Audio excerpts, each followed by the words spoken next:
marammaramnee meedikaala gallee dhukkuba 18 irraa bilisa taanee fayyaa guutuu akka qabnu beekamnee fayyaa guutuudhaan biyya ormaa dhufne jechuudha. Namni odoo dhukkubsatu biyyaa bahe hin jiru. Dhukkuba 18 ol kan ta'e bilisa erga taaneen boodatti biyyaa baane jechuudha.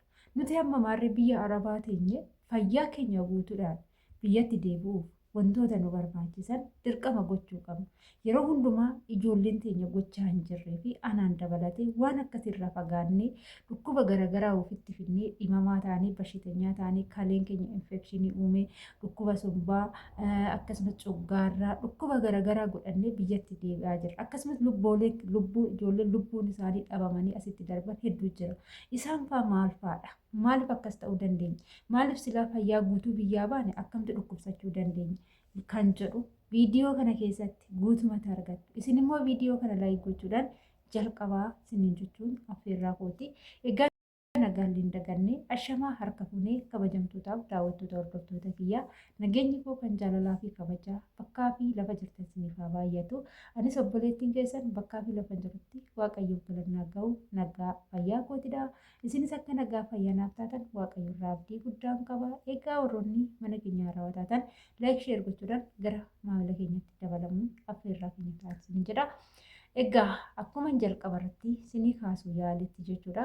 Baay'een keenya marammaramnee meedikaala gallee fayyaan keenya beekame erga nutsuu taane deemuu ni dandeechi jedhamnee kaanee dhufne malee dhukkuba tokko keessa keenyatti fakkeenyaaf dhukkubni coggaarraa, dhukkubni kalee, dhukkubni onnee, dhukkubni sombaa, dhukkuboota garaagaraa wal dabalatee dhukkuba 18 ol meedikaala kan laallamnu jechuudha. Meedikaala kana keessatti dhukkuba kanneen irraa bilisa erga taane dhukkuba ijoo ta'an kan nama miidhuu danda'an irraa bilisa erga taane kara biyya ormaa dhufnaa jechuudha. Erga biyya ormaa dhufnes natsaannatii keenyan fayyaa keenyan jechuudha gola madaamii seennee kan hojjennu. Kanaafuu jechuudha kaa nuti amma dhukkuba kanneen irraa bilisa ta'uuf fayyaa keenya guutuu eeggannee akka fayyaa biyyaa baanetti fayyaa guutuu biyyatti galuuf kan nu barbaachisu maal fa'aadha? Ijoollee baay'een yeroo ammaa kana baay'inaan kalee dhukkubsannaa jechuudha. Manoota madaamii tokko keessatti bishaan dhugaatii qulqulluu ta'e hin argamu. Maal godhu seetanii bishaan meeshaa ittiin dhugnu yookaan immoo isaa dhiiqaa ittiin dhugnu sanii madaamonni fuuldura keenya dhaabbatanii bishaan kana dhugi rakkoo hin qabu. Maal rakkoo qaba nan dhuga jettee sobdee si'a kootti dhuddee fakkeessiti jechuudha. Yeroo ati bishaan dhugaatii dhabdu bishaan sanii fayyadamta. Bishaan sun maal qaba yoo jettanii keemikaalli garaagaraa itti namni akkasumas immoo ashaboo qaba jechuudha. Bishaan ashaboo qabu immoo dhukkuba kalee tokkoffaa irratti dhukkubaan saaxilamuu dandeenya.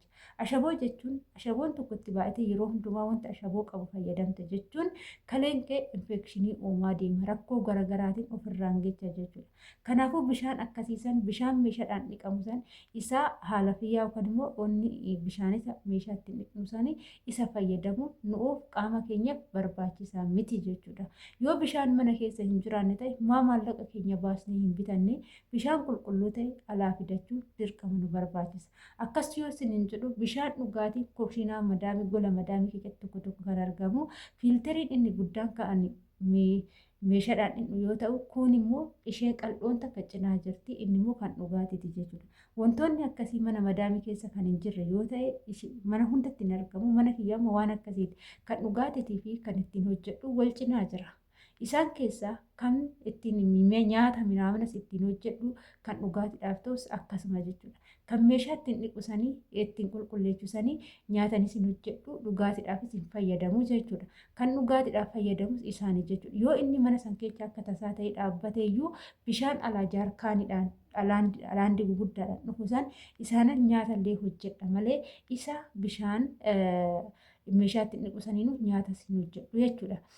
Dhugus dhugaatiidhaafis hin fayyadamu. Kana jechuun fayyaa qaama keetii eeggachuuf wantoota qulqullina qabu qofatu qaama keessa seenuu nyaachuu dhuguudhaaf si barbaachisaa jechuudha.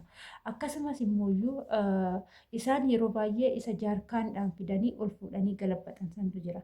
Bishaan kana yoo humna keetii ol ta'e ol fuutee galabbaxuuni ati gadaamessa keetii irratti rakkoo garaagaraa akka finne bishaan jaarkaanii ol fuutee garagalchitee kee dhugaatiidhaaf itti fayyadama sun yoo sitti kan ulfaatu ta'e hin danda'u. Namni biraa haa galabbadhu namni dhiiraa jettanii madaamii keessanitti jala murtanii itti himudha. Akkasumas immoo meeshota ulfaataa wantoota ulfaatee humna keetii ol ta'e yeroo ammaa ijoolleen biyyatti galaa jiran rakkoo dhukkubni isaanii rakkoo inni guddaan dhukkuba gadaamessaati jechuudha. Shamarri immoo gadaamessa dhukkubsatte jechuun faayidaadhaan ala taatee jirta. Heerumteellee tidaarii bultii yoo ijaarratte gadaamessi kee qaamni saalaa kee dhukkuba qaba taanaan abbaan manaa keetis hin jaalatu namni si hin barbaadu jechuudha. Dhukkubsattee lafatti hafta. Kanaafuu qaama kee eeggadhu. Shamarran jechuun gadaamessi waa hunda keeti jechuudha. Kanaaf wanta ol ulfaatu humna keetii ol ta'e ol fuutee hin hojjete nan danda'a jettee madaamin naa jaalattu jettee akkuma fedhes yoo ta'e wantoota humna keetii ol ta'e tokko ol hin fuudhin shamarraniifis hin eeyyamamu jechuudha. Akkasumas immoo soofota gottotaati as godhaa achi godhaa iddoo qaqqayyiraa jetti madaamonni yeroo baay'ee. Soofaa sun ni ulfaata yoo ta'e kootu wajjin sirreechina jedhiin malee kophaa kee tasallee gottottee hin qayyirin bootaasaa. Hojiin ishii sittaafu malee wantoota akkanaas miidhaan qaama kee miidhaan hin hojjeti. Maaliif jennaan boru yoo mana sanii baate mana biraa hojjechuu kan si fayyadu yoo fayyaa qabaatte qofaadha. Yoo fayyaa hin qabaanne biyyattis galtu asittis teechu namni si jaalatu hin jiru.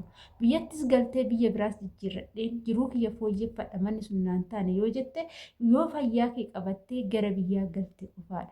Inni itti aanu immoo ganama yeroo irribaa kaatan qursii keessa nyaachuu. Qursii nyaanne jechuun anamma yeroo baay'ee wanti xiqqooshii badii guddaa raawwadhe ganama yeroon irribaa ka'u gara nyaataatti hin deemu. Gizee kam gizee gorsa hin qabne gizee yaada hin qabne san jechuudha. Ijoolleen amma haaraa biyyarraa dhuftan barumsa isinii ta'a nurraa barumsa fudhadhaa. Yoo ganama irribaa kaatee nyaata hin barsiifne ta'e appitaayitiin kee cufamaa deema. Yeroo appitaayitiin kee cufamaa deemu kana booda nyaata jibbaa dhufta jechuudha. Nyaata qursii osoo nyaatiin misaan ga'a. Hojiin isaanii dhumatu misaa osoo nyaatiin irbaannu kan ga'u jira. Ijoolleen akkasitti agabuu keechan ooltan hedduu jira anaan dabalatee.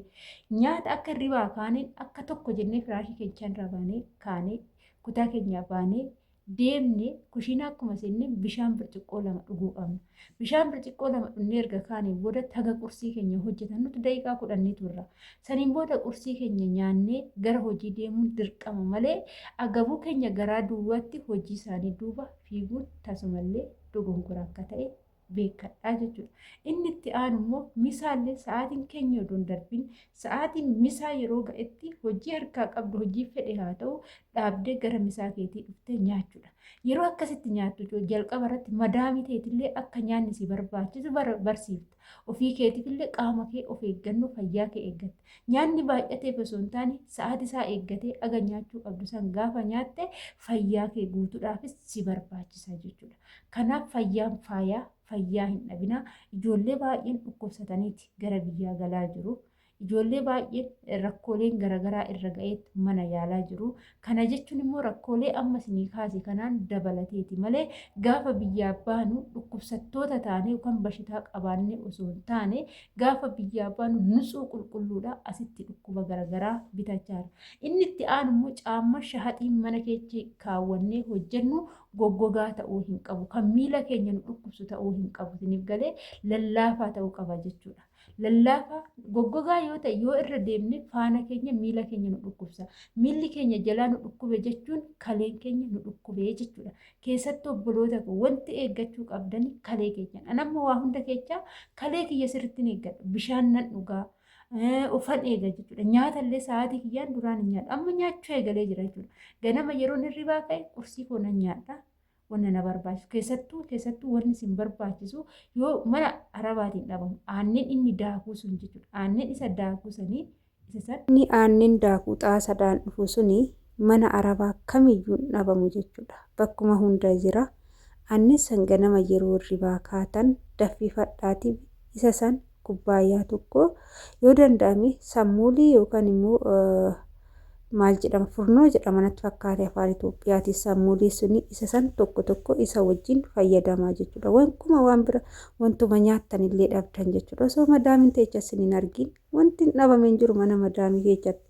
Fattashadhaatii ganama qursii keechan osoo hin nyaatin tasallee hojii madaamii harkaan hin qabna. Keessattuu ijoollee nama dhuftan jechuudha. Fayyaan fayyaa keessan jabeessaa eeggadha. Ani dhugaa amma wanni ittiin koorootti boonu nan qalladhe malee fayyaa koo guutuu akkam biyya guutuun qabaa jechuudha. Sababiin isaa ganama yeroo hirribaa ka'e bishaan koo sirriitti hin fayyadamaa jechuudha. Egaa viidiyoo kiyyaa asumarraa nan goolabaa. Turtii na wajjin gootaniif ulfaadhaa galatooma. Hanga viidiyoo biraatiin walitti deemti turtii gaarii isiniif haa ta'u. Mana kana immoo laayik sheer gochuudhaan nu jajjabeessaa jechuun affeerraa kooti. Turtii gaarii baay'ee.